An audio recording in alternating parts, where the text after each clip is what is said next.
from the lovely Fathala Wildlife Reserve.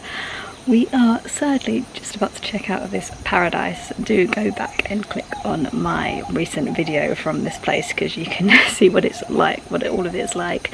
It's like a safari lodge in the middle of a Senegalese national park. It's absolutely lovely.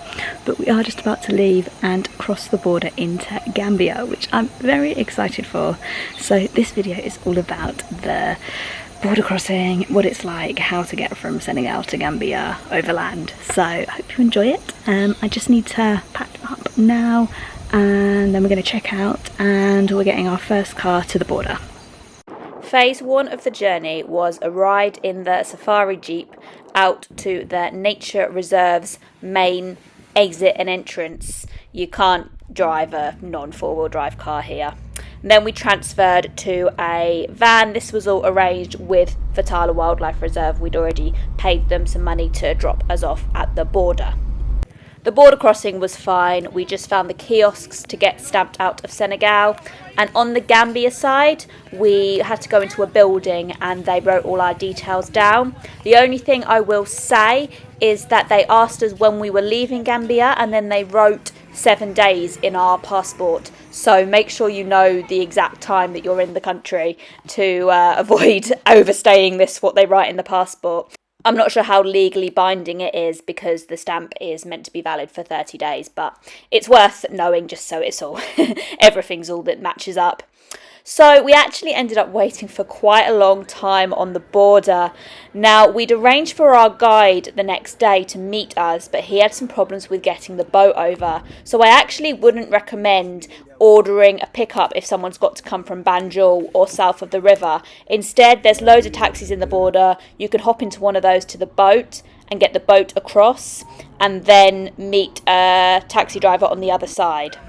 So we're now at the ferry that you take over the Gambia River to get to Banjul, the capital of Gambia.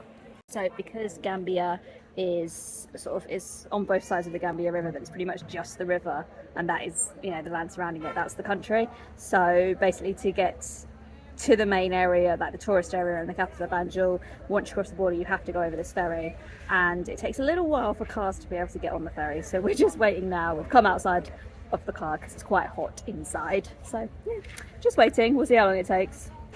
It took a while. There's basically 2 ferries that run backwards and forwards continuously, but the trip takes around between 35 and 50 minutes. So this was the issue that our guide had when he was coming to pick us up, and we were also waiting there for about an hour and a half to 2 hours.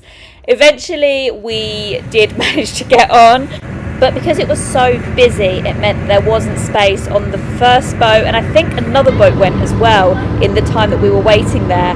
And then eventually we were the last car that was allowed on the third boat. I would really recommend doing this as a pedestrian instead and just picking up a taxi on the other side of the river, because if you're a pedestrian you can just get on the first boat that's leaving, but if you're with a car you might end up waiting for 3 or more boats to go before there is space, because it's very busy. This is the only way to cross the River Gambia in the west of the country, which is where the capital is and where most people live. So it was especially busy this day, but we got the boat on other days as well, and it was also really busy then too. Don't know if you can see me, but we were the very last car that was allowed on this boat. We were waiting for about 45 minutes, but then all of the cars behind us had to wait for even longer, like for the next boat. So this can take quite a lot of time crossing the River Gambia, and this is pretty much the only way, this side of the country at least. So this is what takes up all the time. The actual driving, there's not much traffic and it's quite quick, but the ferry crossings really do take it out of you. Anyway, it is 35 minutes on here, and then we will be in Banjul, the capital, and then from there I imagine it's about half an hour or so to where we're staying. So it's a small country, it just takes a while to get across the river. And we finally made it to Banjul. We weren't actually staying here, we were staying in Serrekunda, which is where most of the hotels are, and this was about a 30-minute drive from the ferry crossing, so it wasn't too bad. And our guide very kindly stopped at a SIM card shop so we could get Gambian SIM cards, And then eventually we made it to our hotel. And we have made it. That was a 50-kilometre journey and it took 6 hours. I am knackered.